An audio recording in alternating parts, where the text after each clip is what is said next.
कई बार हमारे जीवन में वैसा नहीं होता जैसा हम चाहते हैं। हमारी इच्छा के विरुद्ध चीजें हो जाती हैं।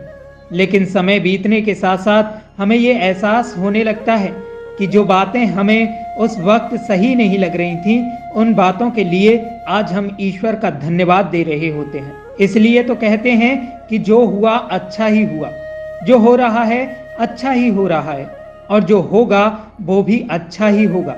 इन वाक्यों को आज हम इस वीडियो में उदाहरण सहित समझते हैं। एक राजा का फलों का बगीचा था। उस बगीचे में तरह तरह के फल लगे हुए थे और उस बगीचे की देखभाल एक किसान और उसका परिवार किया करता था। किसान उस बगीचे से मीठे मीठे फलों को रोज शाम को राजा के लिए ले जाता।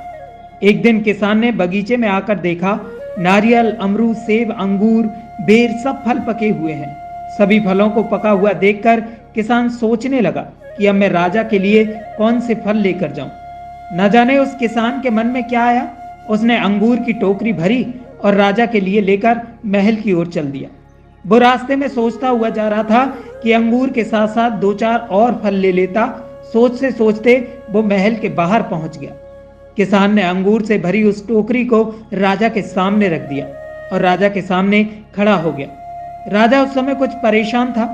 राजा अपने ख्यालों में गुम उस टोकरी से एक अंगूर निकालता और खाता और एक अंगूर उस किसान के सर पर मारता। राजा के द्वारा फेंका हुआ अंगूर जब किसान के सर पर लगता तो किसान के मुंह से निकलता था कि ईश्वर बड़ा ही दयालु है। इसके बाद राजा फिर एक अंगूर किसान की तरफ जोर से फेंक कर मारता है और जब वो अंगूर किसान को पड़ा तो किसान ने फिर वही कहा कि ईश्वर बड़ा ही दयालु है। थोड़ी देर बाद राजा को अपनी गलती का एहसास हुआ। राजा सोचने लगा कि मैं किसान के साथ कितना बुरा बर्ताव कर रहा हूँ और प्रति उत्तर क्या आ रहा है।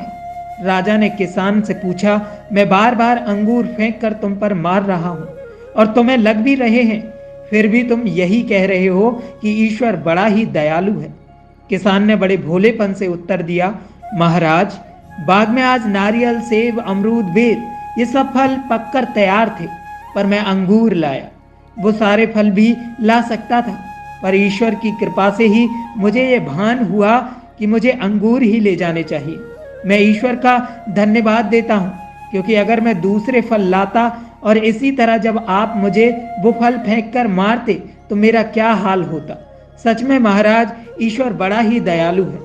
दोस्तों, इस कहानी का जो सार है वो यही है कि यदि जीवन में किसी मोड़ पर सही या आपके हिसाब से घटित ना हो तो धैर्य रखना, क्योंकि समय अपने राज समय आने के साथ ही खुलता है और उस समय हमारे मुंह से यही निकलता है कि जो हुआ अच्छा हुआ। दोस्तों, फिलहाल इस वीडियो में बस इतना ही। फिर मिलेंगे एक और नई वीडियो के साथ। अगर आप हमारे चैनल पर नए हैं तो चैनल को सब्सक्राइब कर बेल आइकन दबाएं, ताकि हमारी हर आने वाली वीडियो का नोटिफिकेशन आप तक पहुंच सके।